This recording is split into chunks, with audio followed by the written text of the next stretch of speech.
Welcome back to Inwood Fishing, everybody. Today I'm going to show you how to make your own breadcrumb for carp. Sometimes you're going to find this price, other times you're going to be stuck with this price and that recipe. We're going to do it with two different kinds of bread today. Making it yourself can be the cheaper route. Sometimes it's a little tedious. With the way inflation is going, with prices rising, making a lot of things yourself is the best way to go. Come on. Look at that huge pile. That's all been in the fridge for a while. So the best bread to make breadcrumb with isn't necessarily going to be white bread. That's just what we're doing today, and that's fine because that is actually the cheapest bread. We got a bagel on top here. So you can make breadcrumbs out of fresh bread, but it is best to use stale bread. Some of this is stale, some of this isn't. And the way we're going to get to stale bread is we can leave it out. This type of bread right here, this will go stale really fast, like almost overnight. But I'm going to eat some of this because it's fresh. So another thing that we can do to make this type of cheaper white bread go stale is put it in the oven, and that's what we're going to do. Once all that is stale, we'll put it in the food processor to make our crumb. But you don't necessarily have to use stale bread to make breadcrumb. You can just get the loaf, pull it out, and throw it right into the processor. The only thing you need to know is that that breadcrumb is going to be really wet. It's going to have a lot of moisture in it because this bread does. Now this white bread from the store, opposed to this white bread from the store, this has a lot of preservatives in it, so it's going to take it longer to go stale. This will just be overnight. So if you're going to make a pack bait or anything out of this, or like a ground bait, just need to realize that if you're using fresh bread without it being stale, that you already have a lot of moisture in there. So that means you need to do your dry mix with that and see if it sticks together first before you add any water. All right, let's get on with it.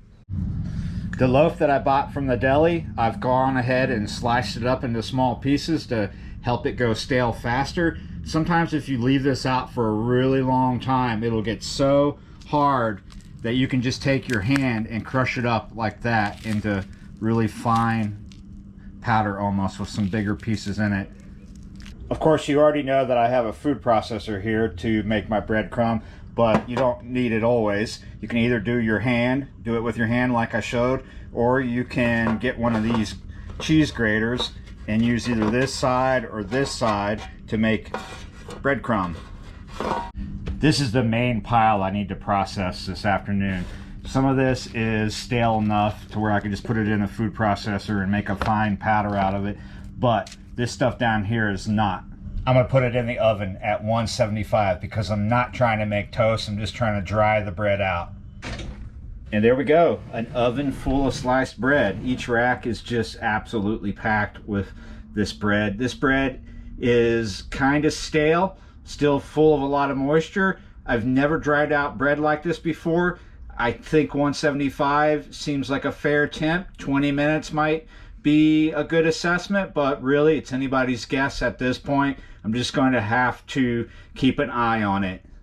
For me personally, part of the joy of fishing for carp is making stuff for fishing for carp. I'm making my own bait, whether it be boilies or ground bait, boiling birdseed. These activities that I do leading up to an actual session have always been very enjoyable for me over the years. This particular one has its drawbacks though. For the past few days I've been fighting a sinus infection, but I'm still in the kitchen making my breadcrumb. Even though I said like making boilies, I still buy boilies to try them out, pre-made. Got a bunch here. I think you've already seen those. We got some here. We got some mulberry flavored ones. We got some hook baits. We're just waiting for a timer at this point. Yeah, it's a pretty good idea to keep your boilies that you buy online or that you make at the house in the freezer because they are perishable. While we're waiting, we can go ahead and do this. I'm gonna stuff as much in there as I can before I turn this on. If you use a food processor, you'll get a pretty fine powder. That's pretty good.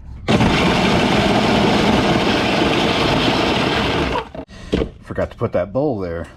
As you can see, it's throwing out a lot of big pieces. You might be okay with that, or you might want to just put it back through there.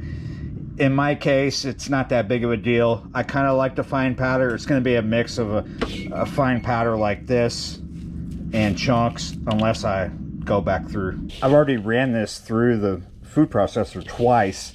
Got a nice fine powder, but still a mix of big chunks, which is okay. Gives a little bit of variety for the carp. But you don't need it to be all chunky like that. You do need a good bit of it to be a fine powder to help with the binding and mixing with other agents. Looking good, looking good. I actually upped the heat a little bit. I brought it up to 275 to hurry this along. Still, these on the bottom rack are not toasted, but the ones on the top are getting right at that point where they're about to be toast. And we're pulling these before the timer goes off, and it could go off any second because it doesn't have much left. As I pull these from the top, look at that, almost toast, very light brown. I would say if you're gonna up it, the temp anyway, to 275, that it won't take 20 minutes to dry out the bread. This particular food processor was free. It was already here, making a complete mess. I don't like this kind, but it works, and the price was right. I bet a food processor of a better design wouldn't spit out big chunks like that. But I am not going to run to Walmart and get another one. This one is fine.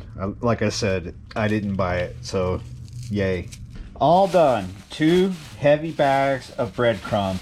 But the way I look at it, either I title this video "Why Not to Make Your Own Breadcrumb," or I throw that particular food processor under the bus. I think I'm going to throw it under the bus. That made the biggest mess I've ever made with a food processor making breadcrumb. I mean, it's just absolutely everywhere.